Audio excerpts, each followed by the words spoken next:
Assalamualaikum warahmatullahi wabarakatuh. Kami dari kelompok 1 akan mempresentasikan tugas akuntansi keuangan menengah 2 yang beranggotakan saya sendiri adalah Artemisya Pramesti dan keempat teman saya, Zara Hairani, Latifah Putri Pawitan, Safina Muksin, dan Dinar Alifia Putri. Next.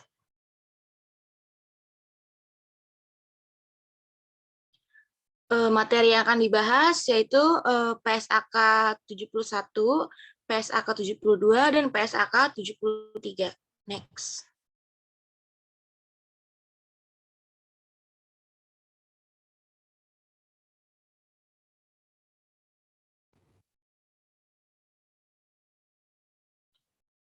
PSAK 71, 72, dan 73 sudah berlaku dari tahun 2020. PSAK 71, 72, dan 73 biasanya disebut sebagai The Seven Series, di mana memiliki dampak signifikan di industri. Jadi pada tahun 2020, impact-nya cukup besar. Pada tahun 2025 akan ada PSAK yang cukup besar impact-nya ke industri asuransi, yaitu PSAK 74. Next.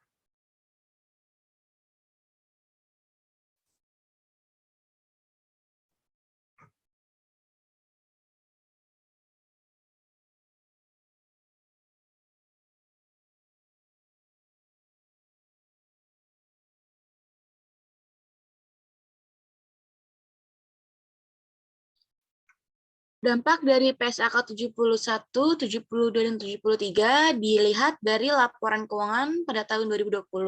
Karena banyak sekali perusahaan yang memiliki atau merasakan dampak yang signifikan atas 3 PSAK tersebut. PSAK 71 berbicara mengenai instrumen keuangan, tentunya instrumen keuangan ini akan berdampak signifikan kepada perusahaan-perusahaan yang memiliki banyak sekali instrumen keuangan.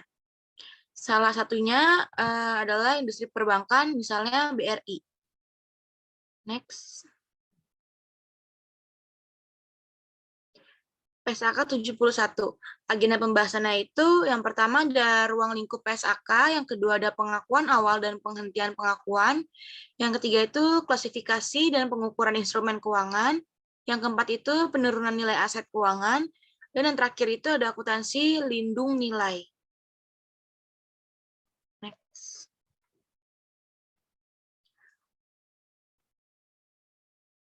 Tanggal efektif berlaku PSAK 71 itu pada tanggal 1 Januari 2020.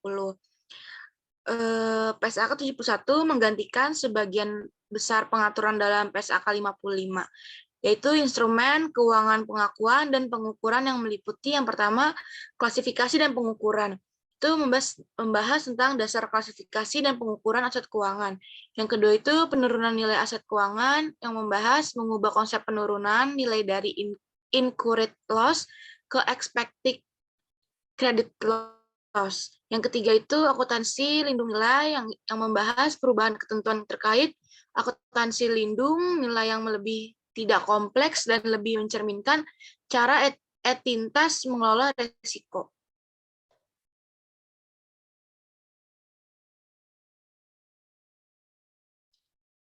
Pernyataan standar akuntansi keuangan PSAK 71 memberi panduan tentang pengakuan dan pengukuran instrumen keuangan. Standar yang mengacu kepada International Financial Reporting Standard atau IFRS 9 ini akan menggantikan PSAK 55 yang sebelumnya berlaku. Selain soal klasifikasi aset keuangan, poin penting PSAK 71 adalah soal pencadangan atas penurunan nilai aset keuangan yang berupa piutang, pinjaman, atau kredit.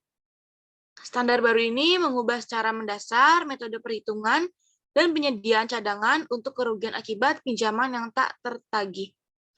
Yang ketiga itu, jika berdasarkan PSAK 55, kewajiban pencadangan baru muncul setelah terjadi peristiwa yang mengakibatkan risiko gagal bayar atau incurred loss. PSAK 71 memandangkan korporasi menyediakan pencadangan sejak awal periode kredit. Kini dasar pencadangan adalah ekspektasi kerugian kredit atau expected credit loss di masa mendatang berdasarkan berbagai faktor, termasuk di dalamnya proyeksi ekonomi di masa mendatang. Terus berdasarkan standar akuntansi baru ini, artinya korporasi harus menyediakan cadangan kerugian atas penurunan nilai kredit atau CKPN. Untuk semua kategori kredit atau pinjaman, baik itu yang berstatus lancar, performing, ragu-ragu, underperforming, maupun macet non-performing. Imbasnya, korporasi mesti menyediakan nilai pencadangan atas kredit atau piutang tak tertagih lebih besar dibandingkan sebelumnya. Berdasarkan survei internasional, peningkatan cadangan korporasi bisa mencapai 25% hingga 35%. Next.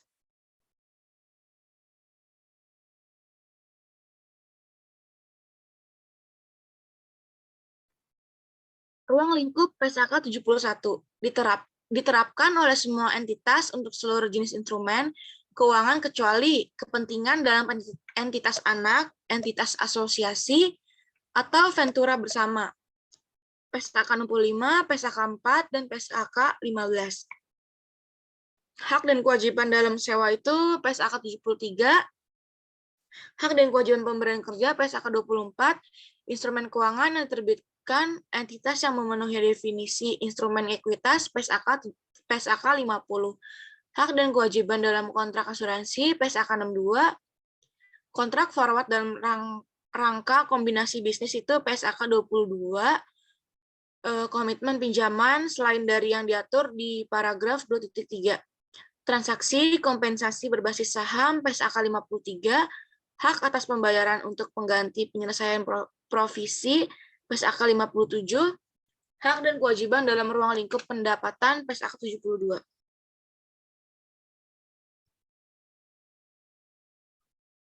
Next.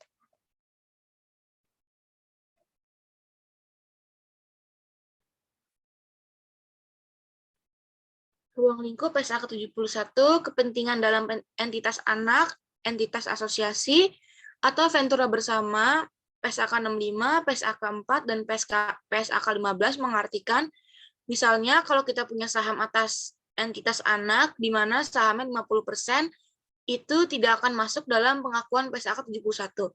Tapi jika punya saham 1 atau 2% kemudian diperdagangkan, maka itu masuk dalam PSAK 71, berarti ada investasi di ekuitas. Tapi kalau investasi di entitasnya itu merupakan anak perusahaan dari 50% atau 25%, itu masuknya ke PSAK 65, PSAK 4, dan PSAK 15. Next.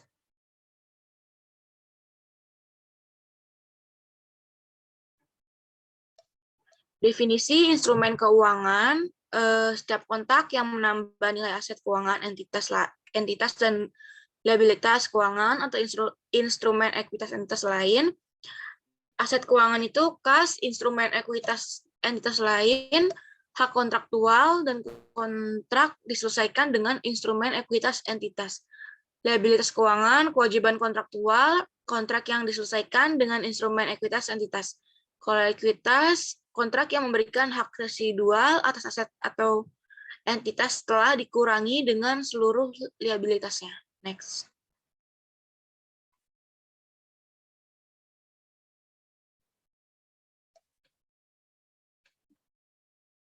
Pengakuan awal dan penghentian pengakuan. Pengakuan awal, entitas mengakui aset keuangan atau liabilitas keuangan dalam laporan posisi keuangan. Jika entitas menjadi salah satu pihak dalam ketentuan pada kontrak instrumen tersebut. Pertukaran antara peminjaman dan pemberian pinjaman yang ada saat ini atas instrumen utang dengan persyaratan yang secara substansial berbeda dicatat sebagai penghapusan liabilitas keuangan awal dan pengakuan liabilitas keuangan baru. Penghentian pengakuan aset keuangan, entitas mengeluarkan aset keuangan dari laporan posisi keuangan jika hak kontraktual atas arus kas yang berasal dari aset keuangan berakhir atau entitas mengalihkan aset keuangan dan pengalihan tersebut memenuhi kriteria penghentian pengakuan. Liabilitas keuangan, entitas mengeluarkan liabilitas keuangan dari laporan posisi keuangan jika liabilitas keuangan berakhir, yaitu ketika kewajiban yang ditetapkan dalam kontrak dilepaskan. Next.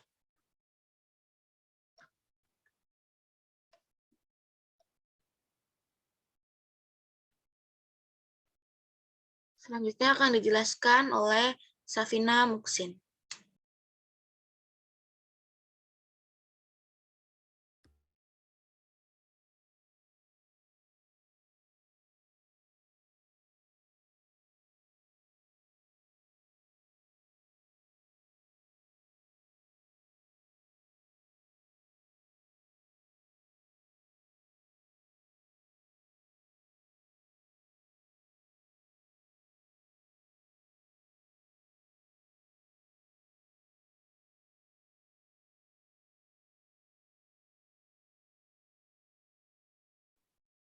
Klasifikasi dan pengukuran aset keuangan. Terdapat perubahan signifikan dalam mengklasifikasikan aset keuangan, yaitu pada PSAK 71, klasifikasi dan pengukurannya. Yang pertama, FITPL, yang kedua, amortized cost, yang ketiga, FVOCI. Perbedaannya pada PSAK 55, untuk klasifikasinya yang pertama FVTPL, yang kedua loan and receivable, yang ketiga HTM, yang ketiga ASF. Untuk pengukurannya di PSAK 55, yang pertama FITPL, yang kedua amortized cost, ketiga juga amortized cost, yang keempat FVOCI. PSAK 55 klasifikasi dan pengukurannya itu tidak konsisten jika ada klasifikasi yang didasarkan pada pengukuran, tapi ada klasifikasi yang didasarkan pada jenis instrumennya. Ada juga klasifikasi yang didasarkan pada model bisnisnya, bagaimana perusahaan memperlakukan instrumen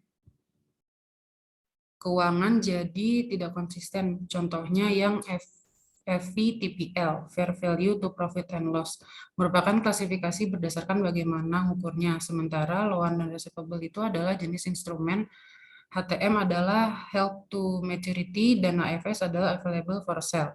Itu berdasarkan metode bisnis atau metode perusahaan yang melakukan investasi terhadap finansial aset tersebut. Jadi tidak konsisten di PSAK 55 ini. Ada yang berdasarkan cara pengukuran berdasarkan jenis instrumen dan berdasarkan model bisnis. Di dalam PSAK 71 ini dikonsistenkan, jadi klasifikasi itu didasarkan pada pengukuran, tidak ada perbedaan klasifikasi dengan pengukuran. Next-nya, klasifikasi dan pengukuran aset keuangan. Dasar klasifikasi aset keuangan, SPPI test level instrument, arus kas kontraktual semata dari pembayaran pokok dari bunga atau solely payment of principal and interest SPPI. Model bisnis pengelola aset keuangan ada 3. Yang pertama, memperoleh arus kas kontraktual atau hold to collect. Yang kedua, memperoleh arus kas kontraktual atau hold to collect dan penjualan atau selling. Yang ketiga, model bisnis lainnya diperdagangkan dalam waktu dekat atau trading. Reklasifikasi hanya jika ada perubahan model bisnis yang seharusnya jarang terjadi. Opsi FVTPL itu dilakukan pada saat pengakuan awal dan penetapan tersebut tidak dapat dibatalkan. Tujuan penetapannya adalah mengeliminasi atau secara signifikan mengurangi accounting mismatch yang dapat timbul dari pengukuran aset atau liabilitas atau pengakuan keuntungan dan kerugian atas aset atau liabilitas dengan dasar yang berbeda-beda. Opsi FVOCI itu yang pertama dilakukan pada saat pengakuan awal dan penetapan tersebut tidak dapat dibatalkan.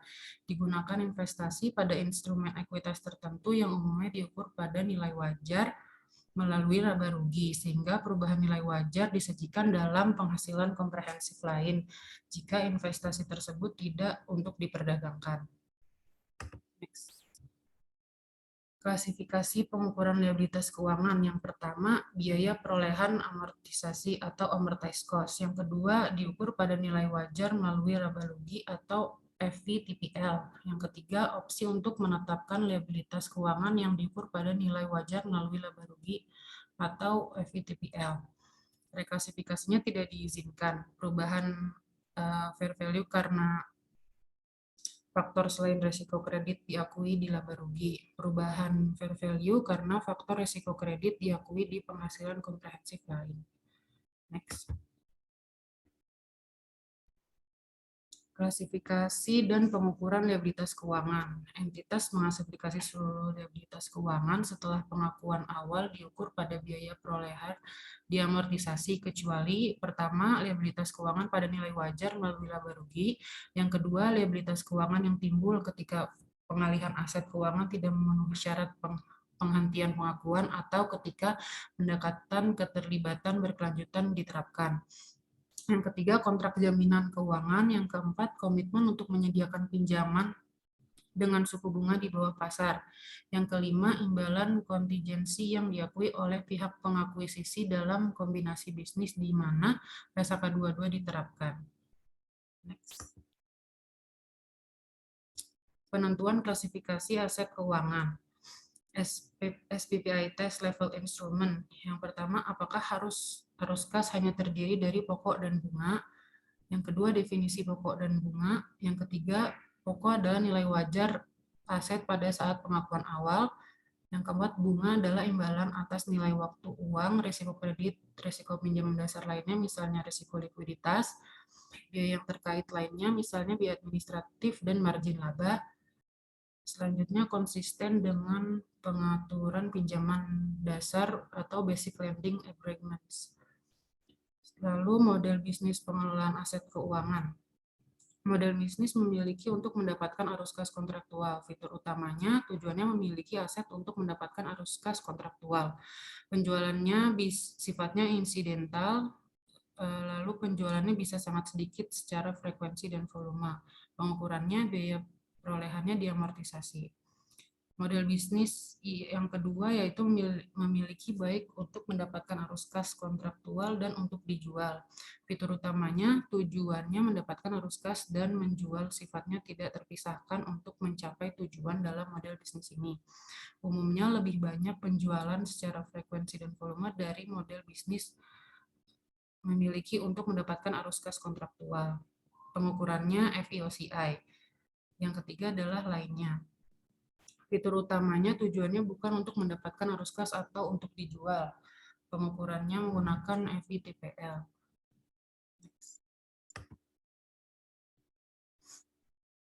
Pengukuran awal.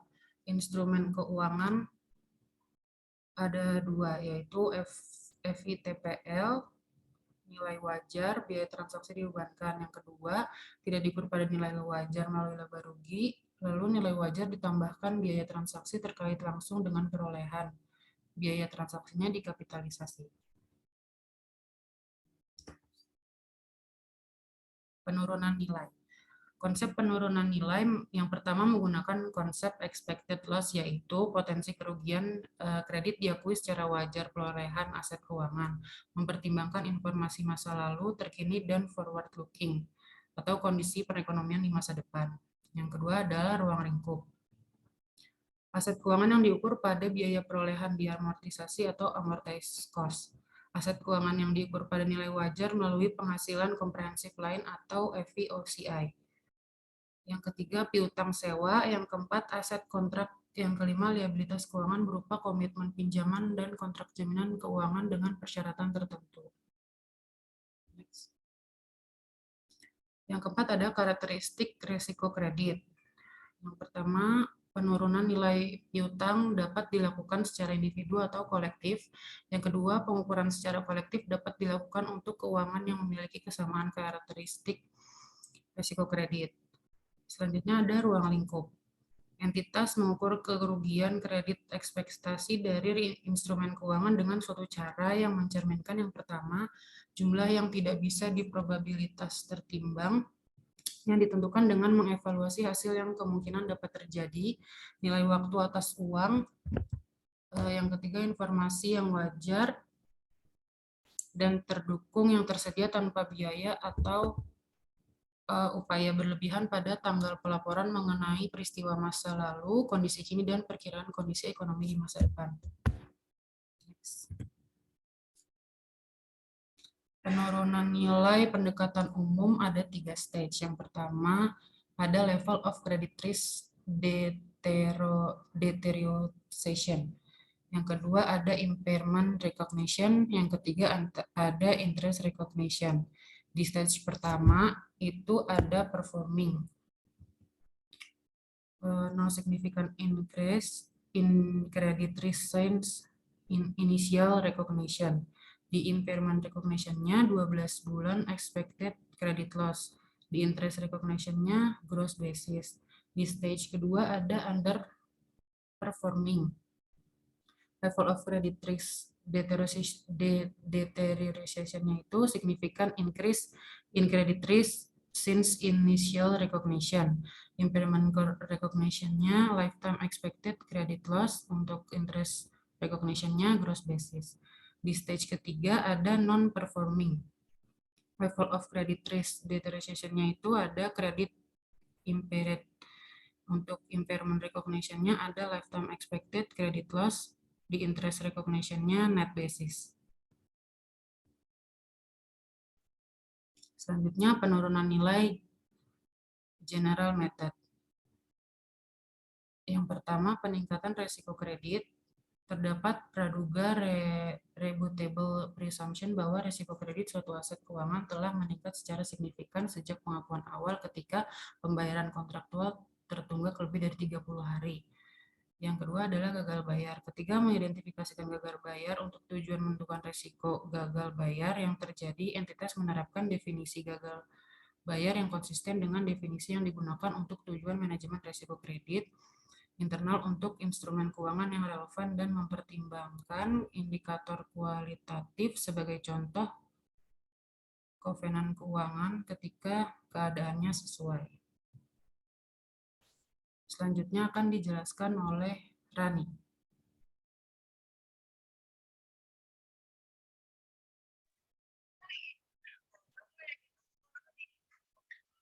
Lalu penurunan nilai untuk general method.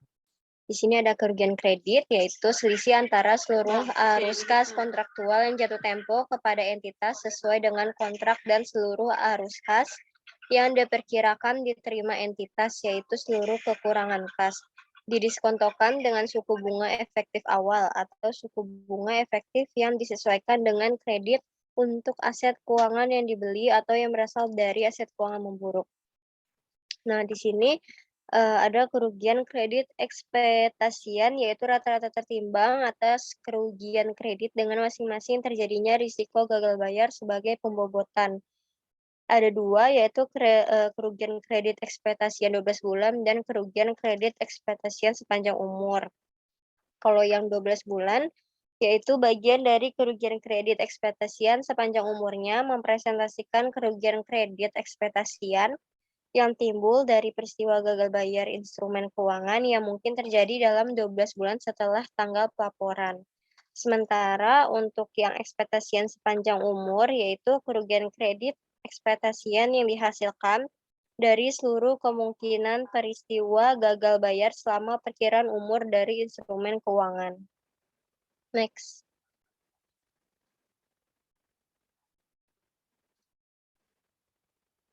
Penurunan nilai general method. Selanjutnya itu aset keuangan yang dibeli atau yang berasal dari aset keuangan memburuk atau POCI. Penurunan nilai atau POCI yaitu aset keuangan yang dibeli atau yang berasal dari aset keuangan memburuk atau purchase or originated credit impaired asset. Tidak menggunakan model umum. Aset keuangan merupakan aset keuangan yang dibeli atau yang berasal dari aset keuangan memburuk jika terdapat bukti penurunan nilai pada saat pengakuan awal. Misal, aset tersebut dibeli dengan deep discount. Lalu penurunan nilai ini menggunakan lifetime ECL. Next.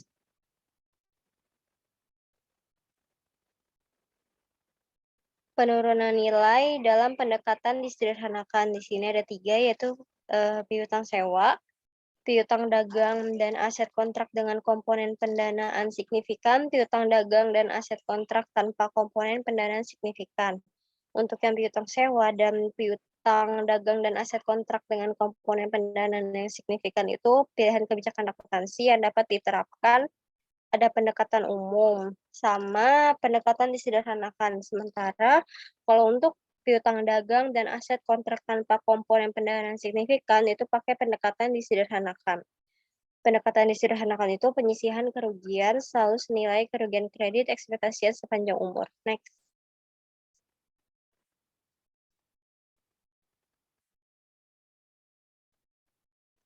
Akuntansi lindung nilai. Tujuan akuntansi lindung nilai yaitu untuk menunjukkan dalam laporan keuangan dampak dari aktivitas manajemen risiko entitas yang menggunakan instrumen keuangan untuk mengelola eksposur yang timbul dari risiko tertentu yang dapat mempengaruhi laba rugi atau penghasilan komprehensif lain. Untuk bidang nilai atas wajar atas ekspor suku bunga dari portofolio aset keuangan atau liabilitas keuangan, entitas dapat menerapkan persyaratan akuntansi lindung nilai dalam PSAK 55. Next.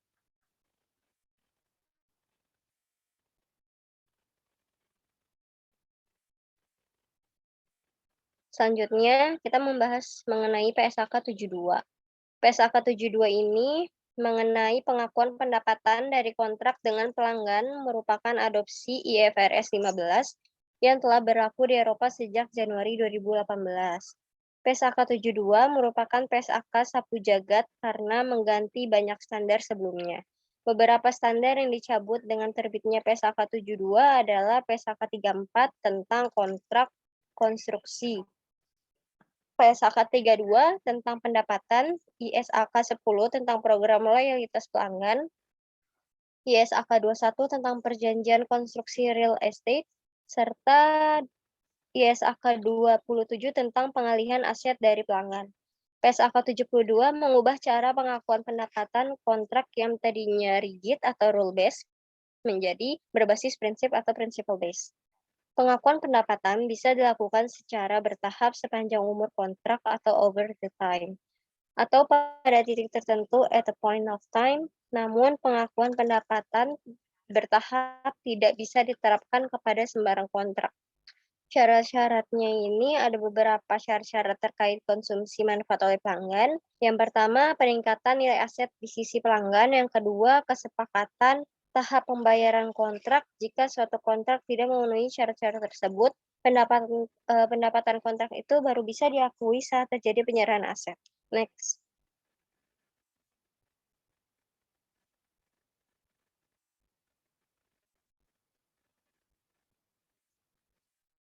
Lalu dampak dari PSAK 72 ini bisa berdampak besar bagi perusahaan properti, kontraktor, maskapai penerbangan, perusahaan retail, dan masih banyak lagi. Bahkan hampir semua perusahaan terpengaruh karena mereka pasti memiliki kontrak dengan pelanggan.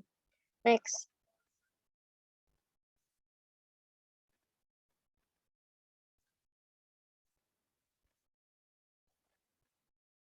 Berikut adalah 5 steps model. Yang pertama, mengidentifikasi kontrak dengan pelanggan, di mana kontrak atau kombinasi kontrak ini dibagi menjadi dua, yaitu kewajiban pelaksanaan dan kewajiban pelaksanaan. Terus harga transaksi dalam kontrak ini, yaitu harga transaksi dialokasikan ke kewajiban pelaksanaan, dan mereka mengakui pendapatannya. Lalu model yang kedua, mengidentifikasi kewajiban pelaksanaan yang terdapat dalam kontrak. Yang ketiga, menentukan harga transaksi. Yang keempat, mengalokasikan harga transaksi ke kewajiban pelaksanaan dalam kontrak. Yang kelima, mengakui pendapatan ketika atas nama entitas menyelesaikan kewajiban pendapatan. Next.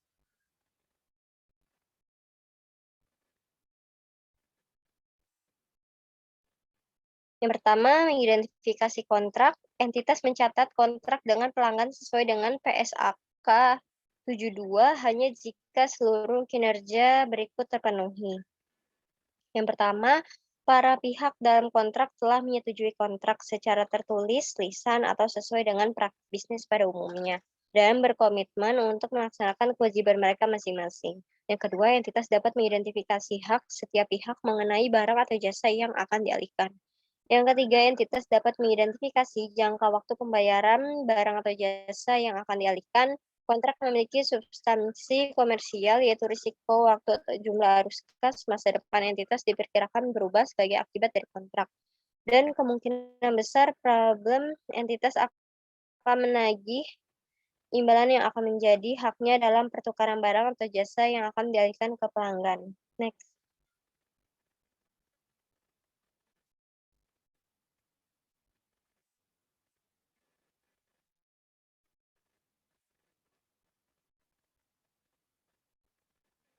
Kombinasi kontrak, entitas mengombinasikan dua atau lebih kontrak yang disepakati pada waktu yang sama atau berdekatan dengan pelanggan yang sama atau pihak berelasi dari pelanggan, dan mencatat kontrak tersebut sebagai kontrak tunggal jika satu atau lebih kriteria berikut terpenuhi. Di sini kriterianya ada kontrak dinegosiasikan sebagai satu paket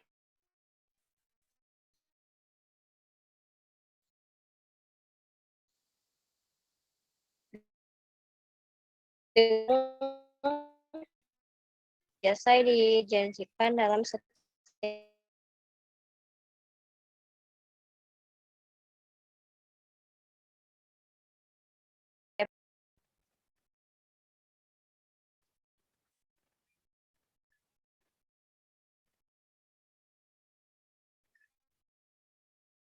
lalu next.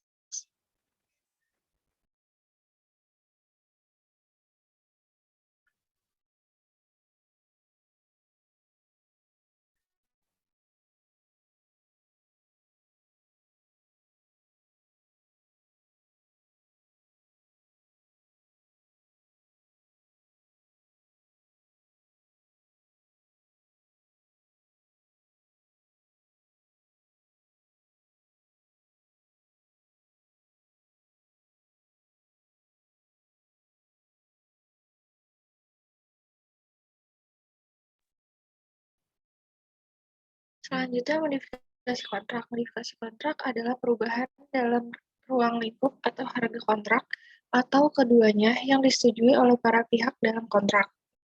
Entitas mencatat sebagai kontrak terpisah jika kondisi berikut terpenuhi, yaitu jika ruang lingkup kontrak meningkat karena penambahan barang atau jasa yang dijanjikan bersifat dapat dibedakan atau distinct, dan harga kontrak meningkat oleh sejumlah imbalan yang mencerminkan harga jual berdiri sendiri atau stand-alone selling price atas penambahan barang atau jasa yang dijanjikan. Next.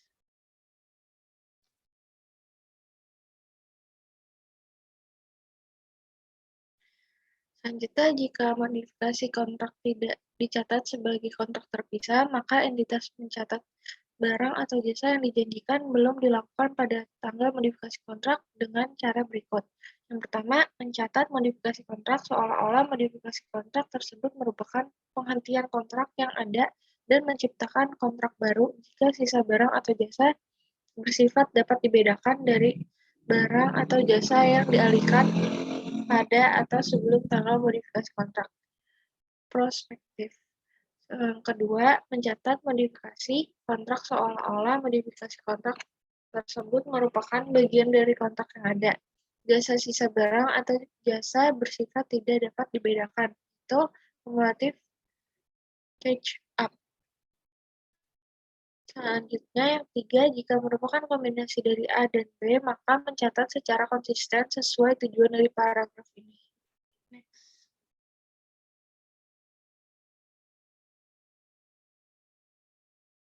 Selanjutnya, langkah yang kedua itu mengidentifikasi kewajiban pelaksanaan di dalam kontrak. Kewajiban pelaksanaan adalah janji untuk menyerahkan barang atau jasa yang ada terdapat di kriteria 1, yaitu dapat dibedakan atau distinct, yaitu dapat pelanggan memperoleh manfaat dari barang atau jasa baik secara tersendiri atau bersama dengan sumber daya siap tersedia lainnya. Kriteria kedua dapat dibedakan dalam konteks kontrak. Janji untuk mengalihkan barang atau jasa dapat diidentifikasi secara terpisah dari janji lain dalam kontrak. Jika iya, maka kewajiban pelaksanaan yang dapat dibedakan. Jika tidak, maka kewajiban pelaksanaan yang tidak dapat dibedakan.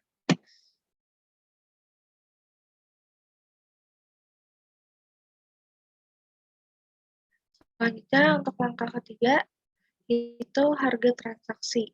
Ketika menentukan harga transaksi, entitas mempertimbangkan dampak dari seluruh hal berikut, yaitu imbalan variabel atau variable consideration, kedua, pembatasan estimasi imbalan variabel atau constraining estimate of variable consideration, yang ketiga, keberadaan komponen pendanaan signifikan dalam kontrak atau the existence of significant financing component, yang keempat, imbalan non-cash atau non-cash consideration, yang terakhir, utang imbalan kepada pelanggan atau consideration payable to customer. Next.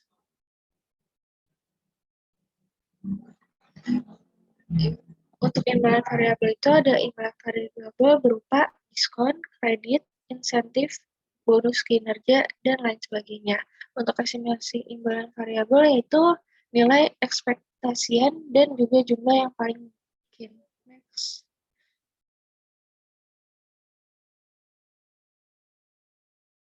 Selanjutnya, langkah keempat, mengalokasikan harga transaksi. Mengalokasikan harga transaksi kepada kewajiban pelaksanaan secara terpisah berdasarkan relative stand-alone selling price atau harga jual berdiri sendiri. Relatif. Jika harga jual berdiri tidak secara langsung dapat diobservasi, maka entitas mengestimasi harga jual berdiri sendiri pada jumlah yang akan menghasilkan alokasi harga transaksi yang memenuhi tujuan alokasi. Diskon dan imbalan variabel diaplikasikan sepenuhnya untuk masing-masing kewajiban pelaksanaan jika kriteria yang ditentukan telah terpenuhi.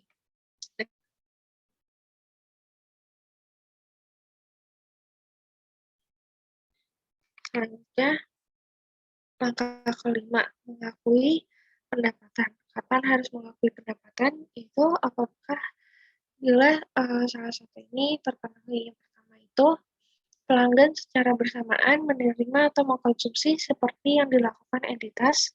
Yang kedua, entitas menciptakan atau meningkatkan aset dan pelanggan mengendalikan selama proses ini. Yang ketiga, aset yang dibuat tidak memiliki penggunaan alternatif untuk entitas-entitas memiliki hak yang dapat dipaksakan atas pembayaran untuk kinerja terkini. Jika salah satunya ada, maka termasuk pendapatan dari waktu ke waktu atau revenue over time. Jika tidak, maka pendapatan pada titik waktu atau revenue at the point of time. Next.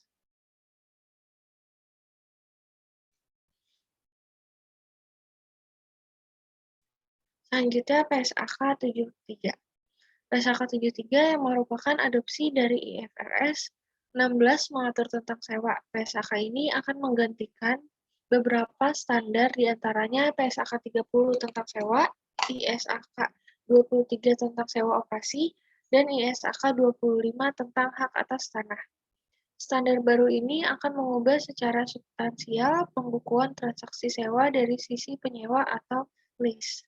Berdasarkan PSAK 73, korporasi penyewa mesti membukukan hampir semua transaksi sewanya sebagai sewa finansial atau financial lease. Pembukuan sewa operasi atau operating lease hanya boleh dilakukan atas transaksi sewa yang memenuhi dua syarat. Yang pertama, berjangka pendek atau di bawah 12 bulan. Yang kedua, bernilai rendah atau misalkan sewa ponsel ataupun laptop. Konsekuensi sewa finansial cukup panjang. Yang paling mendasar kini, perusahaan harus mencatat aset sewa dan kewajiban sewa di dalam neraca. Jadi, transaksi sewa yang tadinya bisa off balance sheet, sekarang menjadi on balance sheet.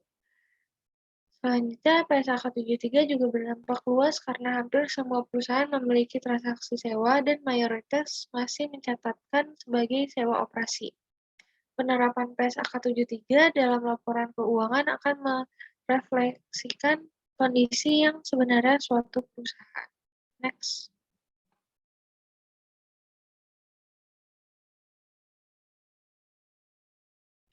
Pengertian dan penerapan. Berdasarkan peraturan yang berlaku, PSAK 73 sewa adalah penerapan prinsip pengukuran, penyajian, pengungkapan, serta pengakuan sewa. Tujuannya adalah memastikan pihak sewa dan penyewa akan memberikan informasi secara relevan dan juga menjelaskan secara tepat dalam transaksi tersebut. Kehadiran informasi ini juga akan memberikan suatu pedoman untuk para pengguna laporan keuangan agar bisa mengetahui dampak dari adanya transaksi sewa pada siklus akuntansi, seperti arus kas perusahaan, posisi keuangan, dan performa keuangan. PSAK 73 sewa ini menggantikan beberapa standar. Hal tersebut tentunya akan memberikan dampak yang sangat besar pada pajak dan juga laporan keuangan secara menyeluruh. Next.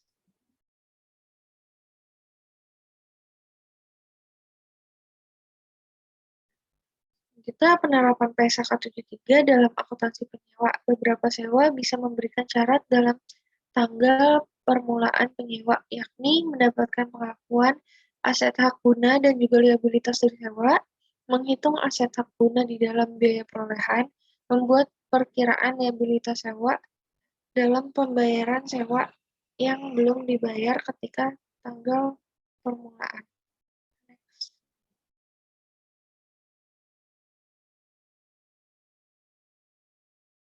SAK dan ISAK terdampak yang dicabut dengan PSAK dan ISAK yang dicabut dengan PSAK 73. PSAK 30 tentang sewa, ISAK 8 mengatur perjanjian sewa, ISAK 23 tentang sewa operasi atau insentif, ISAK 25 terkait hak atas suatu bidang tanah, ISAK 24 terkait evaluasi substansi transaksi yang di dalamnya melibatkan bentuk sewa legal. Tanggal efektif PSAK 73 itu 1 Januari 2020. Next. Selanjutnya akan dijelaskan oleh Latifah.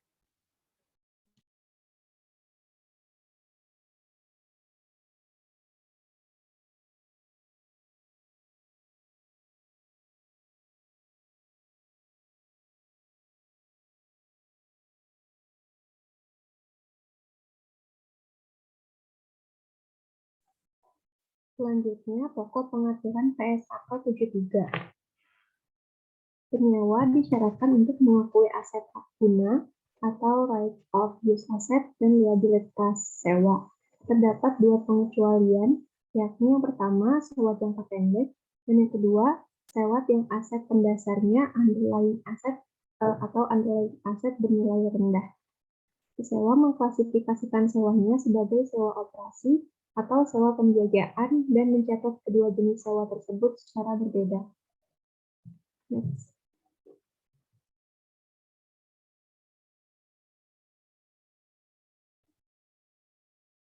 Selanjutnya, ruang lingkup PSAK 73. Mengatur seluruh sewa termasuk sewa aset hak guna dalam subsewa yang masuk dalam ruang lingkup PSAK, kecuali sewa dalam rangka eksplorasi penambangan mineral, minyak, gas alam, dan sumber daya serupa yang tidak dapat diperbarui, itu ada dalam PSAK 64. Lalu selanjutnya sewa aset biologis, ada dalam PSAK 69. Selanjutnya perjanjian sewa konsensi jasa, terdapat dalam ISAK 16. Selanjutnya lisensi kekayaan intelektual, terdapat dalam PSAK 72. Dan yang terakhir, hak yang dimiliki oleh penyewa dalam perjanjian lisensi yang terdapat dalam PSAK 19 untuk item seperti film, rekaman video, karya panggung, manuskrip, hak paten, dan hak cipta. Next.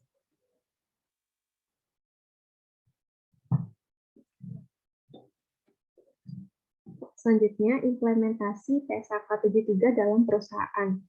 Yang pertama, melakukan identifikasi kontrak. Di dalamnya, pihak yang penyewa harus bisa mengidentifikasi apakah sewa tersebut sudah termasuk dalam sewa guna usaha atau sebagai sewa operasi sejak terbitnya kontrak sewa. Jika terdapat indikasi secara substansial dan mampu memberikan ekonomi hingga bisa mengarahkan pada penggunaan aset, maka Anda bisa mengkategorikan kontrak tersebut mengandung sewa. Kontrak yang berkaitan dengan sewa ini mencakup yang pertama adanya kontrak yang memiliki jangka waktu kurang dari 1 tahun, yang kedua penyewaan dasar aset yang memiliki nilai rendah seperti laptop atau komputer, dan yang ketiga perjanjian kontrak sewa yang tidak melewati batas nilai materialitas. Next. Selanjutnya yang nomor 2, biaya melekat pada kontrak sewa. Berbagai jenis biaya yang terdapat di dalam kontrak sewa mencakup biaya perawatan, restorasi, renovasi, dan berbagai biaya lainnya yang tercantum di dalam kontrak sewa. Yang ketiga, aset hak guna dan liabilitas. Penerapan di dalam aset hak guna akan sama dengan pengukuran aset lainnya, yang mana liabilitas hak guna akan diukur sesuai dengan pengukuran liabilitas keuangan lain. Beberapa jenis aset hak guna tersebut adalah advance payment, liabilitas sewa, biaya langsung awal, dan estimasi biaya restorasi yang dikurang dengan insentif sewa tersebut.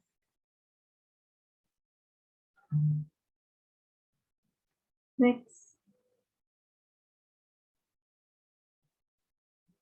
Selanjutnya, komponen PSAK 73. Yang pertama, masa sewa. Entitas menentukan masa sewa sebagai periode sewa yang tidak dapat dibatalkan, serta periode yang dicakup oleh opsi untuk memperpanjang sewa.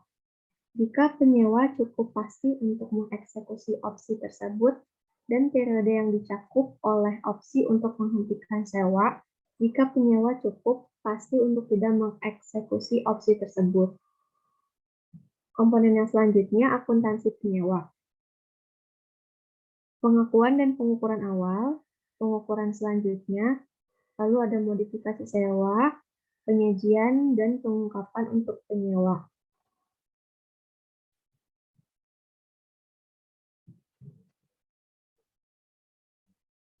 Lalu selanjutnya untuk akuntansi penyewa, terdiri dari prinsip dan penyajian dan pengungkapan untuk sewa. Untuk transaksi jual dan beli, sewa mensyaratkan agar jika penjual atau penyewa mengalihkan aset yang memenuhi persyaratan PSAK 72 kepada pembeli atau pesewa dan menyewa aset tersebut kembali dari pembeli atau pesewa. Maka, baik penjual penyewa maupun pembeli pesewa mencatat kontrak pengalihan dan sewa.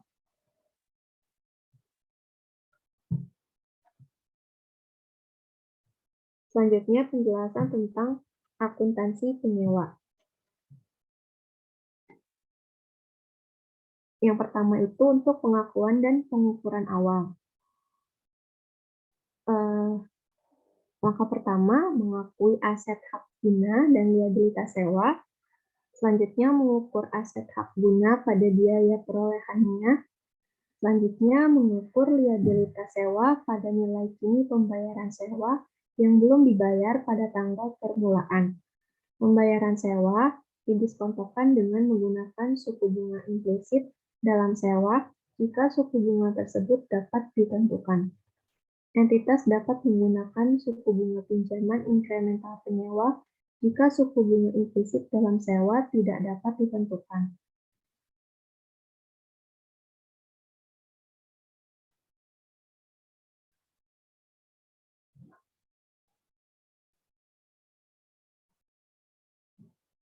Selanjutnya, pengukuran selanjutnya. Langkahnya yang pertama, mengukur aset hak guna dengan menerapkan model biaya, kecuali entitas menerapkan model pengukuran lain. Langkah selanjutnya, mengukur liabilitas sewa untuk merefleksikan bunga atas liabilitas sewa. Sewa yang telah dibayar dan penilaian kembali atau modifikasi sewa atau pembayaran sewa tetap secara substansi revisian, serta mengukur kembali liabilitas sewa untuk merefleksikan perubahan pembayaran sewa. Setelah pengukuran selanjutnya, misalnya ada modifikasi sewa. Sewa mensyaratkan agar penyewa mencatat modifikasi sewa sebagai sewa terpisah jika terdapat dua kondisi.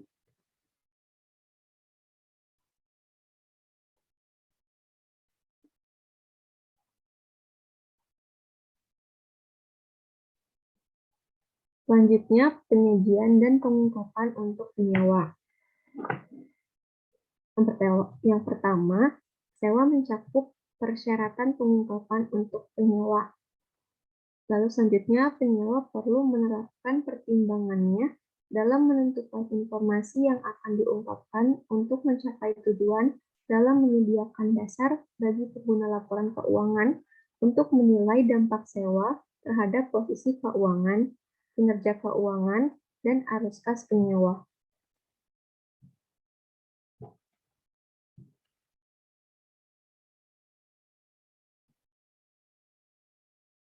Setelah penjelasan akuntansi penyewa, selanjutnya penjelasan tentang akuntansi pesewa. Yang pertama itu ada prinsip pengakuan. Sewa secara substansial melanjutkan persyaratan akuntansi untuk pesewa yang telah diatur sebelumnya dalam PSAK 30 tentang sewa. Pesewa tetap mengklasifikasikan sewanya sebagai sewa operasi atau sewa pembiayaan yang mencatat kedua sewa tersebut secara berbeda. Lalu langkah selanjutnya, penyajian dan pengungkapan untuk penyewa. Sewa mensyaratkan agar aset pendasar sewa operasi disajikan dalam laporan posisi keuangan sesuai dengan sifat aset pendasar tersebut. Mensyaratkan pengungkapan informasi yang memberikan dasar bagi pengguna laporan keuangan untuk menilai dampak sewa terhadap laporan keuangan pesewa. Khususnya, pengungkapan tambahan bagi pesewa tentang eksposur risiko pesewa, terutama terkait risiko nilai residual.